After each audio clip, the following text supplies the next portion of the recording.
Popcorn ಶಾಪಲ್ಲಿ I D card photo ಏನಕ್ಕೆ ತೆಗಿತಾರೆ? ಎಸ್, ಏನಕ್ಕೆ ಅಂತ ಅಂದರೆ ಮಿರಾಜ್ ಸಿನಿಮಾಸ್ ಎಲ್ಲೆಲ್ಲಿದೆ ಅಲ್ಲಿ ಸ್ಟೂಡೆಂಟ್ಸ್ಗೋಸ್ಕರ ಅಂತಲೇ ಸ್ಟೂಡೆಂಟ್ ಐ ಡಿ ಕಾರ್ಡ್ನ ತೋರಿಸಿದ್ರೆ ಯಾರು ಟಿಕೆಟ್ ತೊಗೊಂಡು ಮೂವಿಗೆ ಹೋಗಿರ್ತಾರೆ ಅವರಿಗೆ ಪಾಪ್ಕಾರ್ನ್ನ ಫ್ರೀಯಾಗಿ ಕೊಡ್ತಾರೆ. ಅದರಲ್ಲಿ ನಿಮಗೇ ಚಾಯ್ಸ್ ಕೊಟ್ಟಿರ್ತಾರೆ, ನೀವು ಯಾವ ಫ್ಲೇವರ್ ಪಾಪ್ಕಾರ್ನ್ನ ಬೇಕು ಅಂತ ನೀವು ಸೆಲೆಕ್ಟ್ ಮಾಡ್ಕೊಳ್ಳೋಕ್ಕೋಸ್ಕರ. ನೀವೇನಾದರೂ ನಿಮ್ಮ ಐ ಡಿ ಕಾರ್ಡ್ ಕೊಟ್ಟು ಅಲ್ಲಿ ರಿಜಿಸ್ಟರ್ ಮಾಡಿಸ್ಕೊಂಡ್ರೆ ನೀವು ಪ್ರತಿ ಸಲ ಎಷ್ಟು ಸಲ ಹೋಗ್ತೀರಾ ಅಷ್ಟು ಸಲ ಕೂಡ ನಿಮ್ಮ ಐ ಡಿ ಕಾರ್ಡ್ ಎಲ್ಲಿವರೆಗೂ ವ್ಯಾಲಿಡ್ ಇರುತ್ತೆ ಅಲ್ಲಿವರೆಗೂ ಕೂಡ ನಿಮಗೋಸ್ಕರ ಅವರು ಕೊಡ್ತಾರೆ.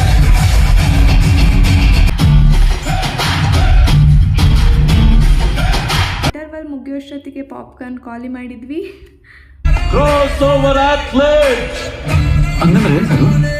ಎರಡಾಟನ ಸೇರಿಸಿ ಆಡೋಂಥವನಿಗೆ ಕರೆಯುವಂತ ಮೂವಿನೇ ಈಗಾಗಲೇ ನೀವು ನೋಡಿದ್ರಿ, ತುಂಬ ಚೆನ್ನಾಗಿದೆ ಮೂವಿ. ನಾನು ಅಂದ್ಕೊಂಡಿದ್ದೆ ಪೋಸ್ಟರ್ ನೋಡಿಬಿಟ್ಟು ಇದು ಬರೀ ಆ್ಯಕ್ಷನ್ ಮೂವಿ ಅಂತ, ಬಟ್ ಮೂವಿಗೆ ಹೋಗಿ ನೋಡಿದಾಗಲೇ ಗೊತ್ತಾಗಿದ್ದು ತುಂಬ ಚೆನ್ನಾಗಿತ್ತು ಮೂವಿ.